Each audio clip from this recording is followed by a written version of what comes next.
Vous êtes en compagnie de Radio Taïwan International.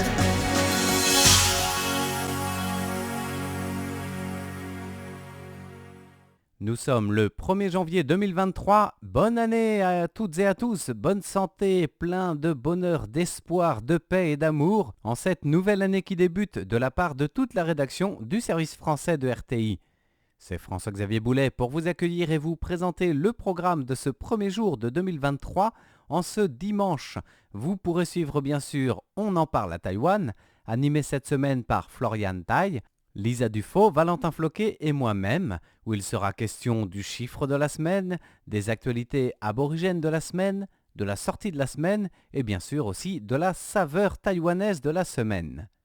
Après On en parle à Taïwan, je resterai à l'antenne avec vous pour l'émission Partitions orientales et des airs consacrés aujourd'hui à une image et des impressions de Taïwan en musique traditionnelle. Voilà pour le programme de ce dimanche 1er janvier. Encore une fois, tous nos vœux de bonheur, de bonne année et de bonne santé. Voici tout de suite l'émission On en parle à Taïwan. Bonne écoute! Bonjour à tous et à toutes, vous êtes avec Florian Dai sur les ondes de Radio Taïwan International et aujourd'hui je vous présente le chiffre de la semaine qui est le chiffre 10.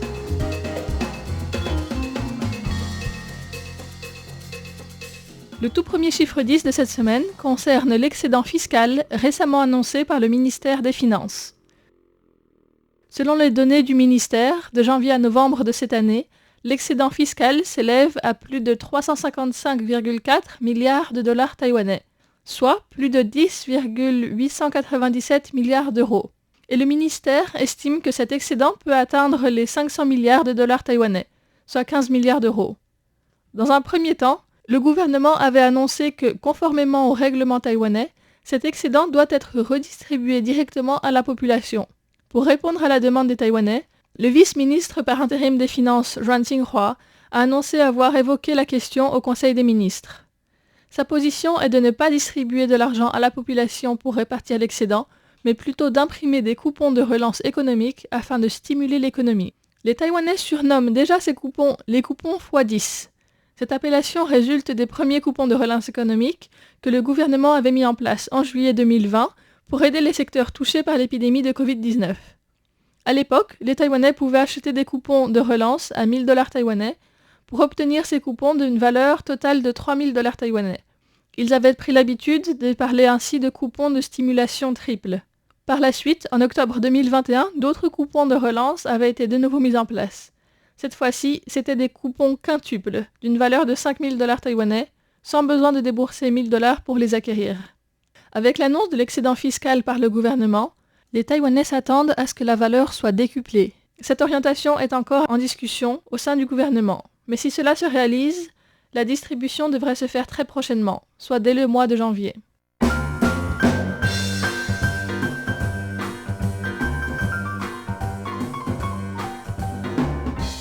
Le deuxième chiffre 10 de la semaine concerne la clavelée, ou la variole ovine. La Commission ministérielle de l'agriculture a annoncé cette semaine que cela fait 10 ans déjà que Taïwan n'a enregistré aucun cas de clavelée. Après concertation avec les spécialistes, il a été décidé que Taïwan suspendait la vaccination des chèvres contre la clavelée à partir de ce mois de janvier 2023, à l'échelle nationale. Le gouvernement mènera une inspection de l'ensemble des élevages 6 mois plus tard. Selon l'agenda défini par le gouvernement, Taïwan pourrait émettre une déclaration relative auprès de l'Organisation mondiale de la santé animale pour lister Taïwan comme pays non contaminé par la clavelée en septembre prochain. Selon le vice-président de la Commission ministérielle de l'agriculture, Huang Jingcheng, Taïwan a recensé cette maladie une première fois en 2008, ce qui a poussé l'abattage sanitaire de 210 chèvres à Taoyuan, dans le nord-ouest du pays. 2 ans plus tard, cette maladie s'est largement propagée sur le territoire, poussant le gouvernement à procéder à la vaccination générale des chèvres à partir du 25 juin 2010. Depuis, Taïwan a recensé un cas en 2011 et un autre en 2012, mais aucun autre après cette date. Cela signifie donc que Taïwan est épargné par cette maladie depuis 10 ans.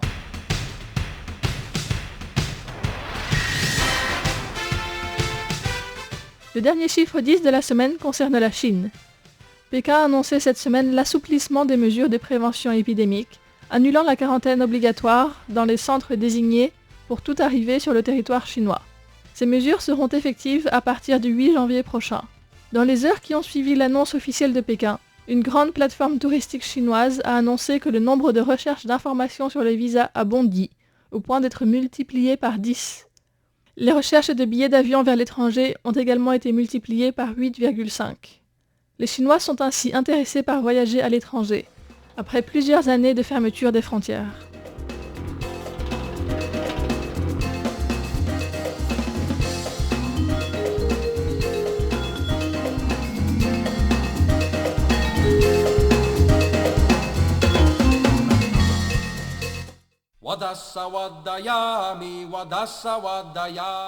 Bonjour à toutes et à tous, c'est François-Xavier Boulet au micro pour vous présenter la rubrique Actualité aborigène de la semaine dans On en parle à Taïwan, une rubrique consacrée aux activités et aux réclamations des aborigènes de Taïwan.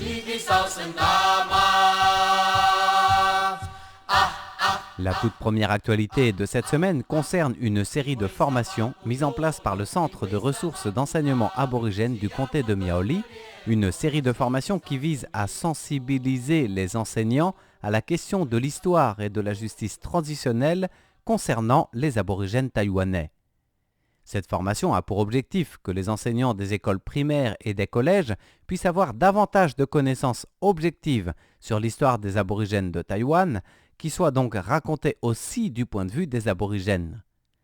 Selon Pan Chiu-rong, professeur et responsable de cette série de formations, les différentes histoires écrites traitent des aborigènes comme des barbares qui refusaient l'éducation. Il faut que les aborigènes puissent raconter leur propre histoire avec leur point de vue, et c'est extrêmement important pour équilibrer et donc objectiver notre connaissance de ce pan d'histoire. Lu Xiaoling, qui est directrice du Centre de ressources éducatives du comté de Miaoli, a expliqué que ce travail devait se faire avec les enseignants qui font face aux élèves au quotidien. Ainsi, cette série de formations leur est destinée pour pouvoir les sensibiliser pour qu'ils puissent discuter de manière plus objective de chaque événement historique dans leur enseignement ordinaire et que par eux, les élèves puissent ensuite connaître mieux leur propre histoire, celle de Taïwan, et les points de vue des aborigènes. Pour le comté de Miaoli, c'est également une manière pour que les différents groupes démographiques de Taïwan puissent mieux se comprendre entre eux et réduire les conflits causés par les préjugés et stéréotypes sur leurs origines.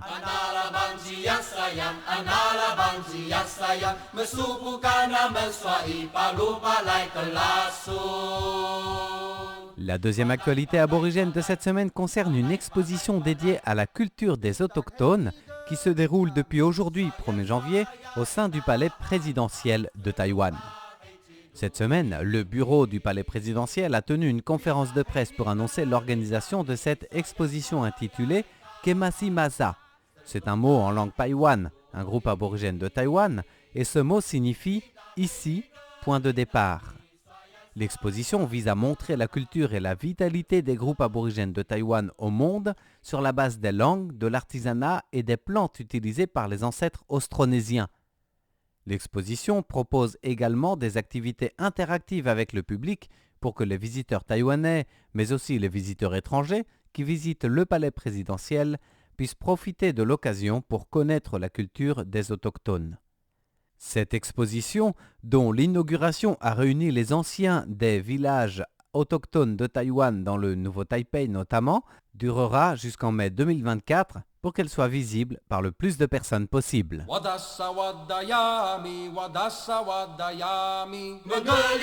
La dernière actualité aborigène de cette semaine concerne l'Université Providence, qui accueillera ses tout premiers étudiants diplômés du niveau master en culture aborigène prochainement. Cette université, située dans le centre de Taïwan, a mis en place des cours de niveau master sur la culture aborigène, c'était il y a 4 ans, et elle accueillera donc ses premiers diplômés à la fin du semestre actuel.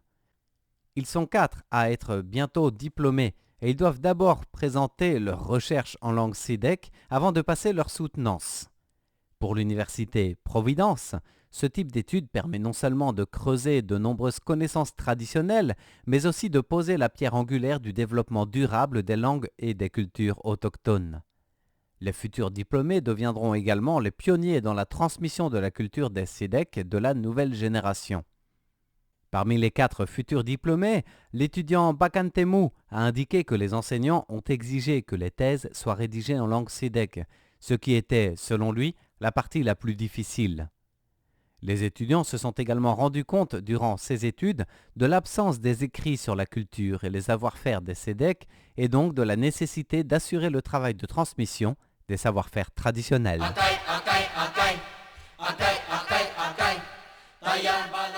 Et bien voilà, nous arrivons au terme de notre rubrique Actualité aborigène de l'émission On en parle à Taïwan, présentée par François-Xavier Boulet pour Radio Taïwan International. Bonne suite de programme en notre compagnie.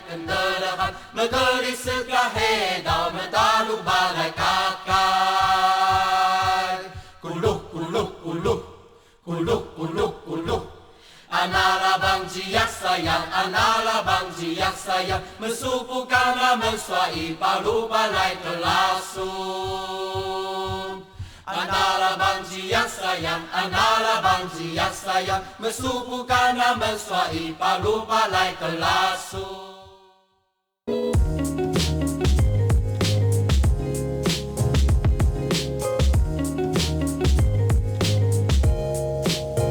La sortie de la semaine.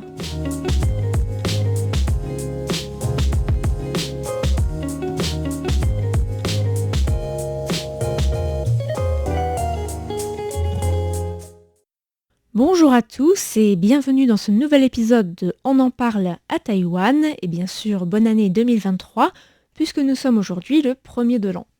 Pour la sortie de la semaine, je vous propose de parler de la manière dont les Taïwanais fêtent le nouvel an. Pas le nouvel an lunaire, bien sûr, qui aura lieu cette année le 21 janvier, mais la nuit de la Saint-Sylvestre, celle qui nous fait passer du 31 décembre au 1er janvier de l'année suivante.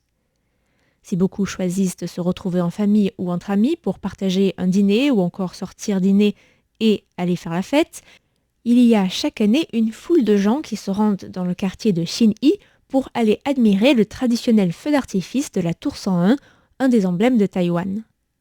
Cette année, les organisateurs du spectacle pyrotechnique de la tour Taipei 101 avaient un spectacle à 360 degrés sur les 4 façades de la tour, avec pour thème « Protégeons le monde, faisons scintiller nos rêves ». Un message de paix et d'espoir pour faire face au contexte international peu réjouissant, sur fond notamment de guerre en Ukraine. Ainsi, pendant 5 minutes, le feu d'artifice a alterné les fusées traditionnelles, 16 000 au total, disposées tout autour de la Taipei 101, et de ses 505 mètres de haut avec des jeux de lumière qui projetaient une animation multimédia et, entre autres, la beauté de Taïwan, une colombe de la paix ou encore un arbre de vie et des visages souriants. Il faut savoir que c'est une soirée qui rassemble chaque année beaucoup de monde. C'est 2 millions de personnes qui étaient attendues cette nuit dans le métro de Taipei et plusieurs dizaines de milliers de personnes autour de la Tour 101. La soirée a aussi été marquée par l'organisation de plusieurs concerts de 7h du soir à 1h du matin à Taipei, avec notamment Hyolyn, la chanteuse coréenne surnommée la Beyoncé de la Corée, ou encore Tanya Chua, René Liu et Abao. Dans la ville de Nouveau-Taipei, le feu d'artifice a duré 13 minutes et 14 secondes et a eu comme particularité d'être tiré simultanément à partir des 2 rives du fleuve Tamsui, au pont de Danjiang à Tamsui et au centre aquatique de Bali, créant ainsi un spectacle au-dessus de l'eau. À Keelung, comme les autres années, la ville a opté pour un concert de groupes indépendants pour accueillir la nouvelle année, en plus d'une attraction en lampe LED de 18 mètres de haut. Quant à la ville de Taoyuan, les autorités ont choisi de mettre le Japon et la Corée à l'honneur avec le groupe japonais Exile et le groupe de chanteuses de K-pop Viviz pour le plus grand bonheur des jeunes Taïwanais très friands de culture sud-coréenne. D'autres choisissent également d'aller voir les feux d'artifice depuis les collines qui entourent Taipei, comme par exemple la montagne de l'éléphant ou à la montagne du tigre dans l'arrondissement de Xin-Yi, ou encore à Tientan ou à Maokong. Certains y restent même toute la nuit ou choisissent d'y aller juste avant le lever du soleil afin de célébrer le passage à la nouvelle année en observant les premiers rayons du soleil de janvier. Certains choisissent même de voyager à cette période et de se rendre sur une des plages de la côte Est, où les levées de soleil sont en général magnifiques, si le temps est beau.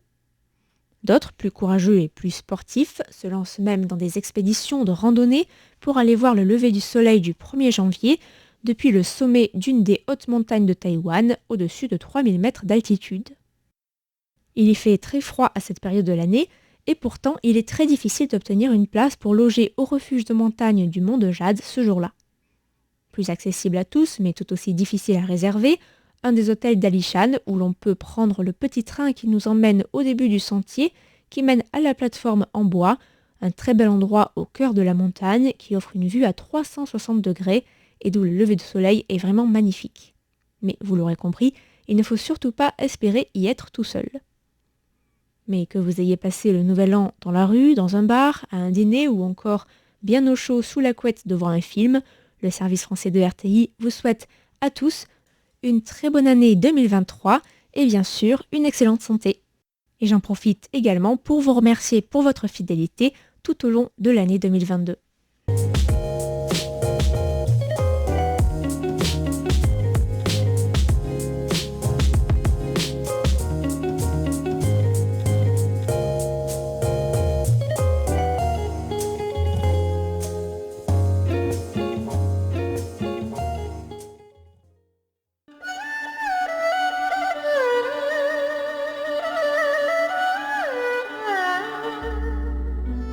Vous suivez Histoire de saveurs taïwanaises, une émission d'On en parle à Taïwan, votre rendez-vous dominical sur Radio Taïwan International. Bienvenue à vous chers auditeurs et amis de la gastronomie, vous êtes en compagnie de Valentin Floquet pour vous présenter Histoire des saveurs taïwanaises, votre émission dominicale sur les saveurs qui font la culture culinaire et gastronomique de Taïwan et venant de tous les horizons. Bonne année à tous les auditeurs de Radio Taïwan International. Ravi de vous retrouver en 2023 pour cette première émission de l'année, mais aussi la dernière de cette thématique. En effet, avec cette nouvelle année, vient une nouvelle grille de programmes au service francophone de Radio Taïwan International, marquant la fin de notre série sur les saveurs et légendes culinaires. Donc, avant de vous parler de la thématique d'aujourd'hui, sur les habitudes et traditions culinaires liées au Nouvel An, appelé Yuandan en mandarin, je vais commencer par un petit bilan sur les plus de 120 thématiques et près de 200 épisodes explorés dans notre rendez-vous dominical. En effet, dans cette émission, nous avons parlé de beaucoup de sujets différents, des origines culinaires liées à des influences japonaises, occidentales, aborigènes, voire indiennes et bien sûr particulièrement les influences chinoises. Et dans toutes nos aventures, une des plus intéressantes dans les recherches que j'ai effectuées a été celle des sujets sur les produits culinaires liés à la médecine chinoise. C'est bien évidemment mon sentiment personnel, mais ces saveurs m'ont toujours inspiré une grande curiosité. Sans doute en lien avec cette passion que j'ai pour le monde chinois et plus particulièrement les arts martiaux et la médecine traditionnelle chinoise. Même si l'approche est particulière, j'espère que ces petites anecdotes et émissions sur ces légendes, histoires, présentations du monde culinaire que l'on retrouve à Taïwan et plus largement dans la région ont permis à vous, auditeurs, de mieux comprendre et saisir la diversité culturelle de l'île. Dans les saveurs aux histoires insolites que j'avais envie de rappeler, je pense bien sûr à ces histoires sur le riz à la dinde de Tiaï, dont le goût vient des États-Unis, ou encore sur le nougat qui au final vient d'une famille russe shanghaïenne en passant par Hong Kong. Il y a aussi toute cette partie sur les quelques industries immenses taïwanaises alimentaires, par exemple pour les boissons avec ces canettes de sarse pareil, ou encore l'industrie des nouilles instantanées inspirées au début du Japon. Bien entendu, et pour terminer sur ce petit résumé, une autre thématique m'a beaucoup inspiré, c'est celle des aborigènes. Et je dois avouer que trouver des informations sur internet, du moins, sur les traditions culinaires aborigènes et les légendes autour de certains plats reste très difficilement accessible. Si vous êtes chercheur en anthropologie ou en histoire et que vous cherchez quelque chose en lien avec les aborigènes à Taïwan, je vous conseillerais de vous pencher sur une manière de répertorier toutes ces histoires et même plus largement documenter plus précisément l'art culinaire aborigène à Taïwan. Enfin, pour terminer cette émission, et comme promis tout à l'heure, je vais présenter succinctement et en quelques mots les habitudes culinaires des Taïwanais, dans leur majorité pour le nouvel an appelé Yuandan. Pour commencer, nous pouvons peut-être expliquer la signification de cette expression, Yuandan. Yuan, le caractère qu'on retrouve pour la monnaie, mais qui ici signifie le début, le départ ou encore le premier. Dan voulant exprimer le lever du jour ou du soleil et dont le graphisme du sinogramme rappelle clairement une ligne d'horizon avec un soleil qui se lève au-dessus. Les deux combinés permettent donc d'exprimer le premier lever de soleil, donc le premier jour de l'année. Petit fait intéressant, Yuendan est utilisé pour le premier de l'an du calendrier grégorien que depuis quelques années. À l'origine, ce terme était destiné également au nouvel an lunaire, connu également sous le nom de fête du printemps. Pour ce premier jour, des traditions très différentes existent dans le monde chinois, mais parlons de la veille d'abord, qui consiste à sortir souvent entre amis, plus particulièrement pour les plus jeunes des Taïwanais, et célébrer le nouvel an autour d'un concert et d'un feu d'artifice. Donc, au niveau culinaire, une des habitudes pour le réveillon et le premier jour de l'an du calendrier grégorien est de faire un barbecue. J'oserais dire que tout est prétexte à faire des barbecues ou des fondus de toute manière pour les Taïwanais. Une autre habitude très similaire au Japon apparemment est de manger du fast-food à l'américaine, que ce soit du poulet frit, des pizzas ou autres qui sont des choses faciles à commander et à partager avec tout un groupe de personnes sans que personne ne passe des heures au fourneau. Pour le Yuendan, une des traditions d'antan était de boire une soupe du pêcher. Le pêcher comme l'arbre de la pêche.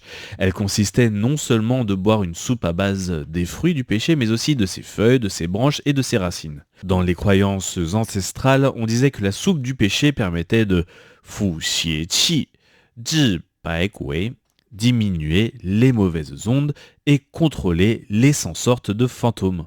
Une autre tradition chinoise assez ancienne, également partagée au Japon, est celle du toso ou tu-su-tio, un alcool médicinal qui est traditionnellement bu pour chasser les maladies de l'année précédente et garantir une longue vie. Selon un ancien dicton, si une personne en boit, sa famille ne tombera pas malade, et si toute la famille en boit, alors le village ne tombera pas malade. Enfin, au niveau des choses habituelles mangées, pour n'en citer que 3, le premier jour de l'année sont le gâteau de riz, les œufs et les raviolis. Sans entrer dans les détails et pour résumer très simplement, ces 3 aliments sont principalement consommés en raison de leur nom et des principes homophoniques. Nianga en mandarin pour le gâteau de riz, qui est homophone de Nian Nian Gao, qui veut dire meilleur d'une année sur l'autre. Il en va de même pour l'œuf et le principe d'homophonie. L'œuf en mandarin s'appelle tidan, et comme l'œuf est de forme ovale voire ronde pour certains, ce qui fait que on va dire que l'œuf est rond. Rond en mandarin se dit yuan, et donc yuan dan est l'œuf rond, mais aussi le nouvel an. Enfin, pour les raviolis, ils sont mangés à la même enseigne que pour le nouvel an lunaire actuel, c'est-à-dire à apporter une bonne augure, la prospérité, etc. L'émission et cette série touchent donc à sa fin aujourd'hui. Merci à tous d'avoir écouté toutes ces histoires liées à l'art culinaire, aux saveurs taïwanaises. Merci de l'avoir écouté tout au long de ces semaines pour les fidèles. Merci à ceux qui écoutent celle-ci en particulier. Et je vous dis à bientôt sur Radio Taïwan International pour de nouvelles émissions. C'était Valentin Floquet en vous souhaitant une excellente année encore une fois et une très bonne journée.